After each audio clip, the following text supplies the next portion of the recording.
시 12주 2차 시 공부를 또 이어서 하겠습니다. 1차 시 말미에 조진 소설 선택자 행복의 그 어떤 그 내용 설명하고 있었죠. 그 어떤 소설에서의 어떤 상황을 이제 설명하고 있었죠. 그러니까 이제 그 대학에서의 구조조정과 그다음에 이제 그 구조조정에서 가장 먼저 강사들이 대학 밖으로 쫓겨나더라 이런 얘기죠. 물론 이제 그들보다 더 열악한 노동 조건과 환경 속에서 일을 하다가 아까운 목숨을 잃는 일이 굉장히 많죠. 그래서 우리는 이제 그런 일에 분노하죠. 당연하죠. 그러나 이제 이 대학의 강사들이 문제는 이를테면 뭐 박사과정까지 공부할 동안에 그래도 경제적 여유는 있었지 않겠냐.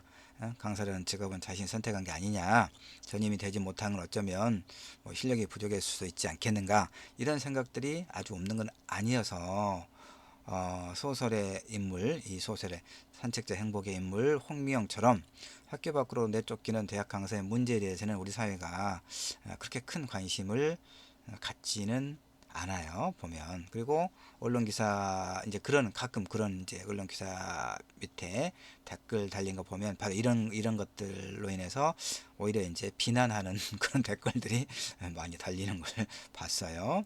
음.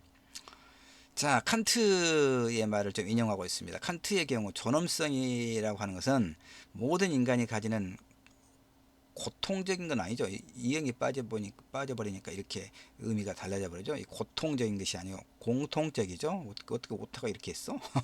모든 인간이 가지는 공통적인 것이다. 존엄성이라고 하는 그러니까 보편성을 말하는 거예요. 그러니까 우리 모두는 우리가 사회에서 그 어떤 지위를 차지하게 되었든지 간에 존엄성의 요구에 종속되어 있다. 칸트가 이렇게 이야기해요. 이것이 우리에게 빼앗길 수 없는 내적 가치를 부여한다. 이렇게 이야기합니다. 선언적인 것이죠. 이렇게 안 되고 있죠. 그러나 이 능력주의 체제에서는 가난이라고 하는 고통에 가난이라고 하는 고통에 그 수치라고 하는 모욕까지 더해지게 되는 게 또 현실이거든요. 그래서 나는 이제 요 얘기할 때마다 무슨 말을 하냐면 이제 서정주의 시 무등을 보며라고 하는 시가 있거든요. 어, 그러니까 가난은 한갓 남루에 지나지 않는다. 헐벗은 옷에 지나지 않는다. 그래서 지아비와 지어미가 부부가 서로 이렇게 마주하고 서로를 신뢰하면서 이 가난이라고 하는 상황에서 벗어날 수 있다. 벗어날 것을 이렇게 이제 뭐 격려하는 그런 이제 본래의 그 주제라고 하는 그러죠. 근데 나는 이제 그걸 굉장히 좀 비판적으로 늘 보고 그래. 우리 학생들하고 이야기할 때. 왜 그러냐면, 가난은 한갓 남루가 아니라는 거죠. 물론 이제 그 시에서는 하나의 이제 비유적인 표현이고, 본래 그 주제라고 하는 것은 아까도 얘기했지만, 서로 부부간에 신뢰하고, 힘을 이제 모아서 그 어려운 상황을 이겨내기를 바란다라고 하는 이제 그런 내용이 주제죠. 근데 나는 그건 도전 정신주의적 그런 시거든요, 사실은. 그러니까 그 구운몽의 근원설화 중에서 조신몽이라고 있어요. 조신몽의 내용이 결국은 그 지금으로 보면은 뭐 강릉 시장 이라고 볼 수 있죠. 강릉시장의 딸이 김훈이라고 하는 이제 김훈인데 명주 태수거든요. 그때는 그러니까 명주 태수 김훈의 딸이 이제 그 절에 이렇게 이제 불공을 들여 한 번씩 왔다 갔다 하는 거예요. 그때 조신이라고 하는 젊은 승려가 그 모습을 늘 보다가 남몰래 이제 좋아하는 마음, 연모하는 마음을 갖게 됐단 말이에요. 뭐 그럴 수 있지 않겠어요? 그런데 이제 강릉 태수 그 딸이 김은혜 딸이 이제 단으로 시집을 가죠. 단으로 시집을 간 게 아니라 이제 그 아버지의 이제 뭐 이렇게 하여튼 시집을 가죠. 그러니까 절에 오지 않는 거죠. 그래서 이 조씨는 이제 이제 늘이 아니라 늘 걸 만들 것이고 슬픔에 겨워서 그리워하다가 이제 부처님 앞에서 그 눈물을 흘리고 이렇게 생각을 하다가 깜빡 잠이 들었어요. 잠이 드는 거예요. 그러니까 몽중몽이죠. 그래서 꿈에 그렇게도 이제 그리워하던 그 김은의 딸이 이 조신을 찾아온 거예요. 찾아와서 이제 프로이트가 말한 그 어떤 무의식의 욕망, 그 무의식 속에서 그리워하던 여인이 나타난 거죠, 꿈속에. 그래서 사실은 나도 스님을 좋아했습니다라고 하니까 둘이 이제 얼마나 좋았겠어요. 그 손을 잡고 이제 이 조신의 고향으로 가서 아이들을 여러 선을 낳고 행복에 살았다는 얘기예요. 조신몽의 이야기가 그렇습니다. 삼국유사에 실려 있을 거예요. 그런데 어쨌든 이제 이렇게 행복하게 좀 살았는데 행복이 오래 가지 않았어요. 해피엔딩으로 끝난 게 아니라 무슨 이유 때문에 그랬는지는 명확하게 드러나지 않지만 어쨌든 굉장히 가난해져서 이 사람들이 거기서 살지를 못하고 이제 그 아이들을 앞세워서 유리걸식을 하는 그런 상황이 돼요. 그래서 아들은 이제 굶어 죽어서 이렇게 길에서 이제 묻고, 또 딸아이는 어느 마을에 이제 걸식을 하러 들어가다가 사나운 개한테 물어뜯겨서 피를 흘리고, 이런 어떤 비참한 상황이 돼서 두 부부가 이제 같이 가면 너무 힘드니까 아이들 데리고 우선 나누어서 이렇게 일단 살아갑시다라고 하고 이야기가 끝나요. 그러니까 내 말은 결국은 그 가난은 한가 남루가 아니라 가난은 하나의 형벌이다. 나는 이렇게 늘 생각을 합니다. 그 사랑, 가난하면, 너무 가난하면 부부가 서로를 의지하고 신뢰하고 살아갈 수가 없어요. 가정도 깨지는 거고 사랑도 깨진다. 그러니까 가난은 형벌이다. 나는 이렇게까지 생각하는 사람이거든요. 그러니까 바로 이거죠. 이 능력주의 체제, 이 결국은 자본주의 체제죠. 능력주의 체제에서는 가난이라고 하는 고통에 수치라고 하는 모욕까지 더해지는 것은 불가피하다. 어떻게 우리가 이걸 극복할 수 있을 것인가, 이것이 이제 우리가 고민거리기도 합니다. 자, 이 지금 주어진 소설 산책자 행복에 홍미영 선생이 그런 상황에 빠졌다는 거예요. 1차적으로 20여 년 동안 이제 철학과 강사였던 그런 일에서 대학에 구조조정하면서 철학과가 없어져 버리니까 홍미영 선생은 대학 밖으로 쫓겨나게 된 거죠. 일단 그거 하나. 그 다음에 또 하나, 이제 어머니가 병원비를 대지 못해 파산을 합니다. 결국 집을 팔게 되고. 물론 이제 우리나라는 이번 우리 코로나 바이러스를 대처하면서 우리가 확인하게 된 것이, 우리나라가 공적 의료 보험 체계가 굉장히 잘 돼 있구나. 공적 의료 체계 굉장히 잘 돼 있구나. 미국은 엉망진창, 다른 나라도 엉망진창이라고 하면서 우리가 많이 확인하고 있잖아요.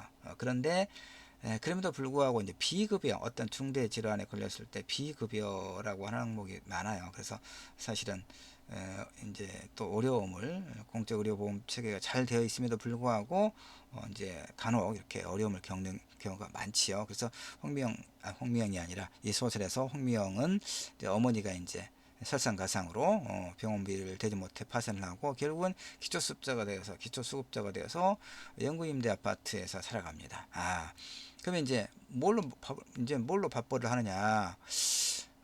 그래서 이제 그 임대 아파트가 있는 이제 그 도시에서 자정부터 새벽 6시까지 야간에 이제 일주일에 3번씩 편의점 아르바이트를 해요. 참, 이제 나는 이 소설을 읽으면서 굉장히 마음이 아팠어요. 여러분은 이제 학생들이니까, 이제 잘, 뭐, 이해는 되겠지만, 머리로는 이해는 되겠지만, 마음으로는 뭐, 이제 자신들의 일이 아니니까 그럴 수 있거든요. 뭐, 당연히 이해해요. 누구든지. 그러나 이제 이 황미영 선생의 일이 정말 나와는 무관하지가 않은 거예요. 그래서, 정말 마음이 아팠어요. 그래서 홍미영 선생은 이렇게 자정부터 새벽 6시까지 일주일에 3번씩 편의점 아르바이트를 하면서 연명하거든요. 그래서 편의점에 들리는 손님들로부터 이제 혹시 홍미영 교수님 아니세요? 이런 질문을 받기도 해요. 그러면 그녀는 아니라고 고개를 젓죠. 그러니까 나도 이제 이런 걸 가끔씩 경험하는데, 나는 이제 그 빕스, 얼른 생각이 안 나왔고 빕스 이런 패밀리 레스토랑 가끔 가죠. 가면 그 우리 알바하는 우리 여학생들이 그 아는 체를 하고 나는 이제 사실 잘 모르기도 해요. 우리 학생들이 이제 학기마다 수업하는 친구들이 굉장히 많이 있는데, 내가 학생들 다 이제 얼굴은 이제 본듯 만듯 할 수 있지만 이름까지 기억하지 못하죠. 근데 우리 학생들은 이제 기억할 수 있겠죠. 한 학기 동안 나를 봤으니까. 그러니까 학생들이 이제 인사를 하고 그러면 그런가 하고, 그러면 그 레모네이드도 한 잔씩 갖다 주고 그러더라고요.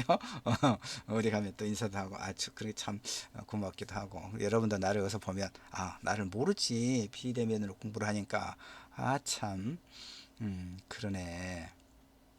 하여튼 내 이름이라도 발견하면 인사를 하고 그러세요. 자, 하여튼 이렇게 홍미영 교수님 아니냐는 질문을 받죠. 그럼 그녀는 이제 아니라고 거기를 졌죠. 실제로 교수님 지금은 아니니까. 그래서 이게 참 가슴이 아팠던 거예요, 내가. 매학기 강의가 끝날 때마다 이제 홍미영 교수는 생존은 스스로 해결하되, 학기 말 그 시험 끝날 무렵에 학생들한테 이렇게 이야기했던 모양이에요. 생존은 스스로 해결하되 세상이 인정하고 우대해주는 그런 직업에 연연해 하지 마라. 눈 가린 말들처럼 정해진 트랙을 달릴 필요 없다. 이렇게 강조를 했던 그녀가 지금 어떤 상태냐?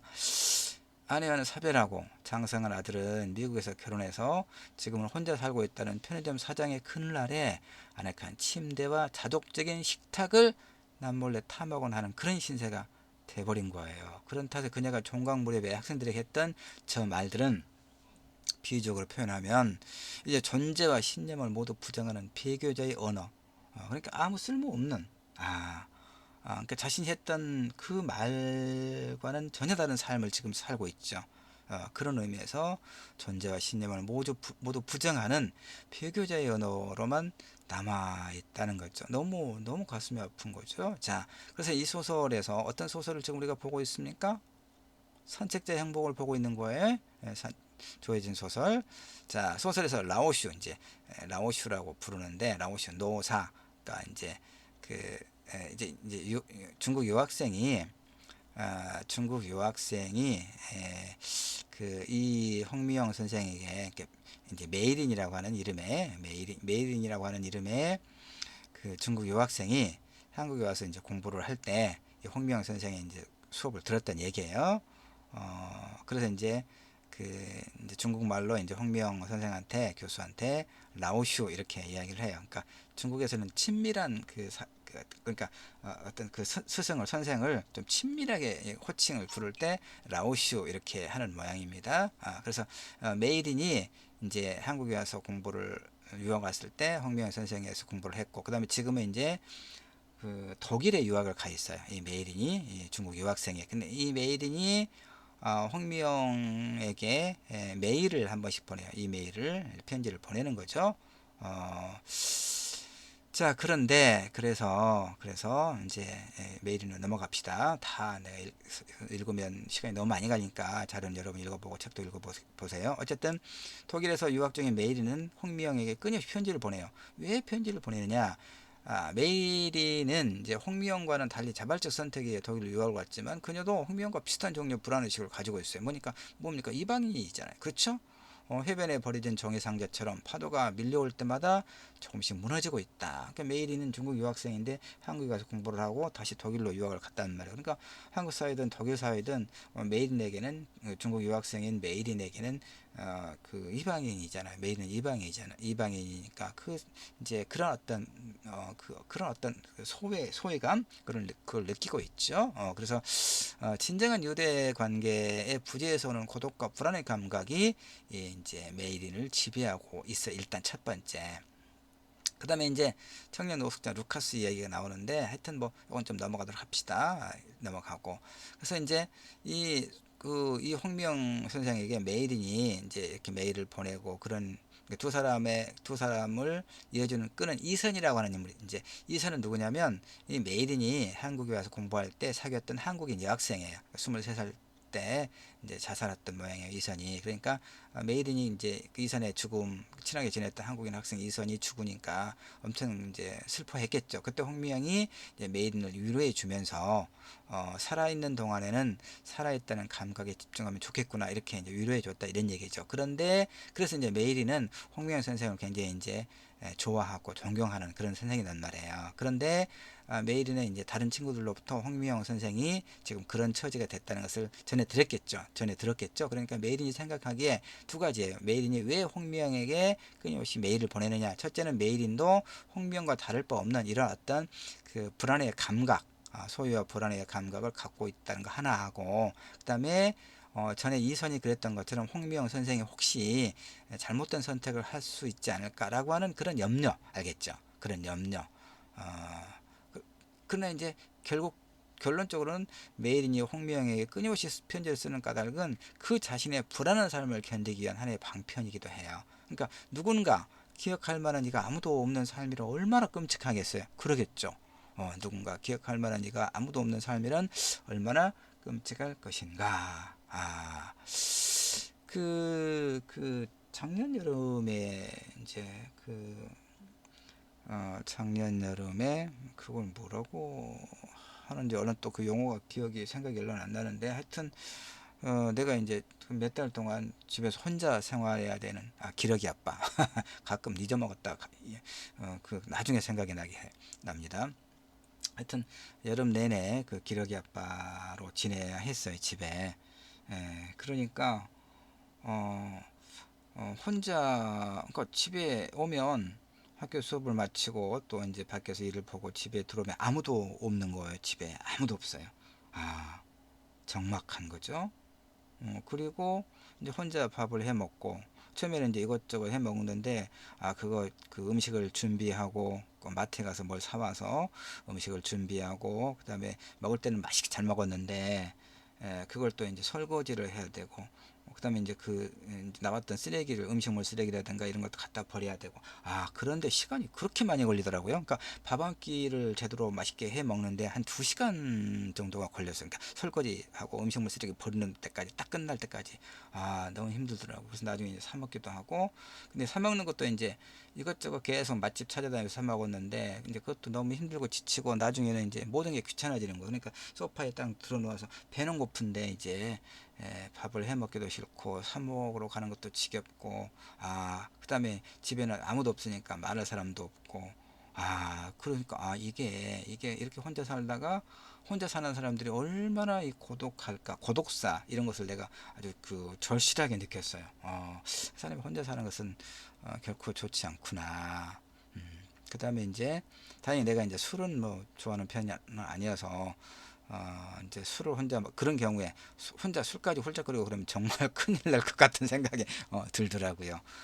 그래서 고양이는 이쁜데, 걔도 이쁘긴 하지만 걔는 좀 시끄럽고, 그러니까 고양이를 키워볼까 생각도 하긴 했지만, 걔나 고양이를 하루 종일 아무도 없는 집안에 놔두면 그 애들은 또 얼마나 또 외롭고 그러겠어요. 그러니까 그것도 아니다. 그다음에 내가 젊었을 때 그 고양이인가 개를 키우다가 또 그 애들이 또 죽기도 하잖아요. 그러니까 그 트라우마가 너무 오래 가서, 이제 나는 그 고양이나 개는 예뻐는 하지만 내가 절대 키우지는 않습니다. 하여튼 혼자 이렇게 몇 달 지내 보니까, 사람이라고 하는 게, 이 고독함, 쓸쓸함이라고 하는 것이 정말 절실했거든요. 이 지금 홍미영 선생이 지금 그런 상황이에요.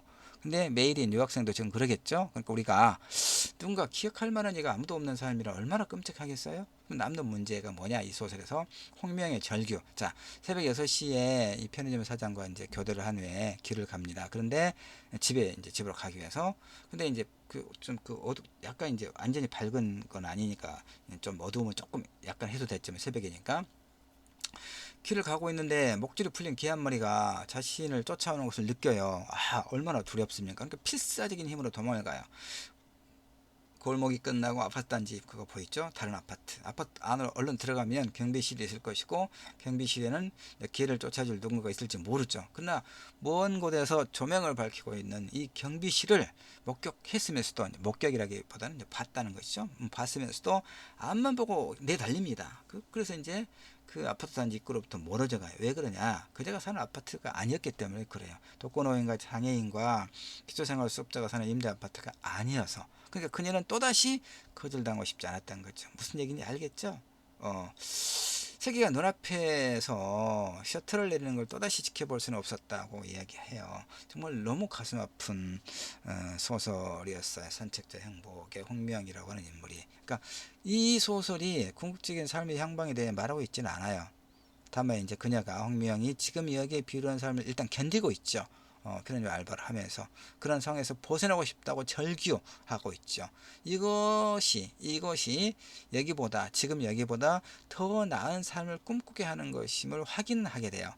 그 다음에 이제 뭐 독일의 그 젊은 노숙자 루카스 향연, 그 얘기는 내가 뺐습니다만은, 그런데 어쨌든 이제 이 소설은 아까 이야기했지만, 지금 이제 읽어볼 그 빛의 호유에 비하면, 이 결론 부분에 내가 좀 써놓긴 했습니다만은, 이 이 홍미영의 삶은 사실은 행방을 우리가 짐작할 수 없을 만큼 어떻게 그 상황을 벗어날 수 있겠어요. 예, 홍미영 선생이 그 편의점 사장과 결혼해서 글쎄요, 그게 가능할까요? 그러니까 그, 유통기간이 편의점에서 유통기간이 지난 삼각김밥을 얼음이 그 사각사각한 그 삼각김밥 하나를 먹으면서 그런 생각을 한번 해보는 거예요. 그러나 그건 그럴 수도 없는 것이고, 그래서 이 홍미영 선생이 어떻게 자신의 삶을 남은 삶을 긍정하면서 살아갈 수 있을 것인가. 이 독일에서 이제 메일을 보내오는 이 유학생 메이린의 이 편지 하나가 일정하게 위로가 되긴 하지만, 그러나 홍명 선생은 한 번도 답을 보내지 않거든요. 그러니까 우리가 메일을 보내면 읽었다는 이제 확인은 알 수 있으니까 메이린이 그걸 보고 계속 이제 그 편지를 그 이메일을 보내긴 합니다만은, 그 정도 가지고 이 홍미영이 이런 이 자신의 삶의 이 바닥까지 떨어진 이 삶을 어떻게 긍정적인 삶으로 찾아 나갈 수 있을 것인가는 좀 아득하다는 생각을 내가 저버릴 수가 없어요. 그래서 굉장히 마음이 아프다, 이렇게 보는 거죠. 그 다음에 이제 조혜진 소설 빛의 호의는 훨씬 긍정적인 어떤 그런 측면이 있습니다. 볼까요? 우선 빛의 호의는 황폐한 환경과 그 속에서 생존의 욕망마저 사그러져가는 인물의 이야기를 통해서 불안한 삶을 견디게 하는 것은 무엇일까? 불안한 삶을 견디게 하는 것은 무엇일까에 관한 질문을 던져요. 그러니까 이 산책자의 행복도 이런 질문을 던지긴 해요. 그런데 빛의 호의보다는 훨씬 더 이제 희미하다는 얘기죠. 근데 빛의 호의에서는 뭐라고 답을 하냐면, 누군가와 연결되어 있다는 느낌. 이게 굉장히 중요해요. 내가 아까도 이제 그 기러기 아빠로 여름 내내 이제 보냈을 때 느꼈던 그 고독한 어떤 느낌들 설명을 했잖아요. 근데 나는 이제 그걸 얘기할 수 있는 게, 가족들이 이제 기러기 아빠로 있을 뿐이지 내 가족이 없는 게 아니니까. 그래도 이제 괜찮은 거죠. 근데 가끔 기러기 아빠들 그 외국으로 이제 유학을 아이들이 가고, 엄마가 이제 아이들 돌보러 가고, 그러면 너무 이제 고독해서 자살을 하거나 그런 아빠와 관련된 뉴스도 내가 보고 그랬어요, 사실은. 자, 그랬는데 어쨌든 어떤 구체적인 사정 우리가 모르니까 누군가 연결된 느낌, 굉장히 중요합니다. 여러분은 어떻습니까? 우리 수업을 듣는 친구들은, 남학생이나 여학생이나, 여러분은 누군가와 연결되어 있는 느낌을 갖습니까? 이게 굉장히 중요해요. 굉장히 중요합니다, 여러분.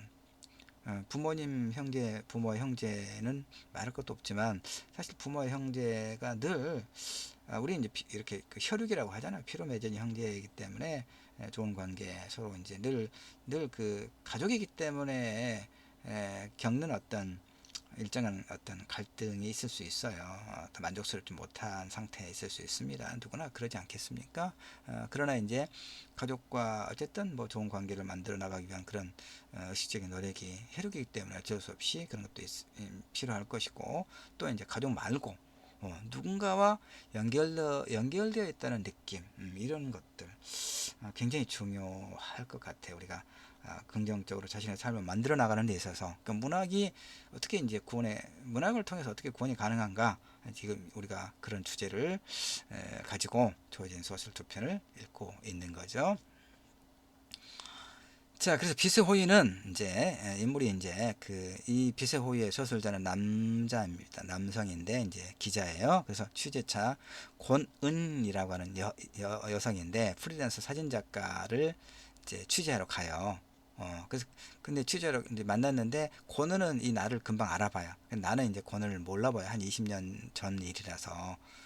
그래서 이제 결국 나중에 이제 알게 되는데, 그 이 초등학교 졸업반 무렵에 같은 반 아이였다는 것을 기억해내요.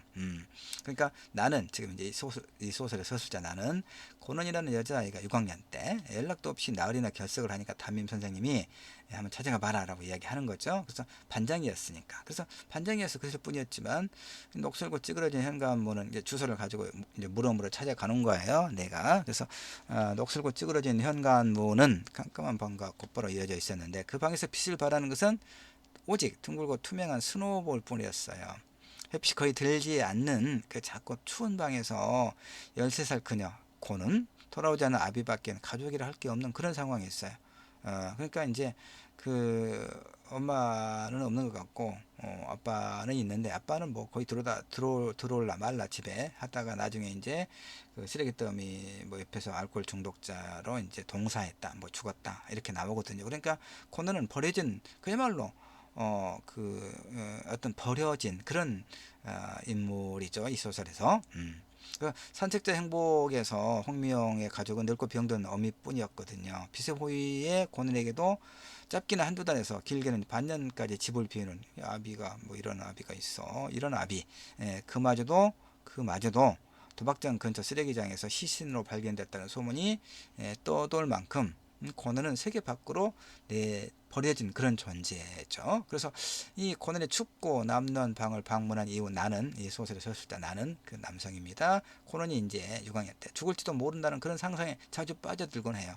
그래서 누가 시키지도 않았지만 이제 그 후로 몇 번도 고난의 방을 찾아가는데 그는 나도 대책 없는 13살짜리 아이였을 뿐이잖아요. 그러니까 고난에게 갖다 줄 수 있는 것은 뭐 이제 자기가 읽던 만화책 그다음에 또 아까 스노우볼에 들어가는 건전지처럼 빛의 호유 좋잖아요. 그 제목이 주제를 잘 담아내고 있잖아요. 스노볼에 들어가는 건전지처럼 아주 사소한 것뿐이었다 이런 얘기죠. 그러다 한 번은 여기서 이제 한 번은 쉬었다 해야 되겠어요. 쉬었다가 3차 시로 넘어가서 하도록 하겠습니다.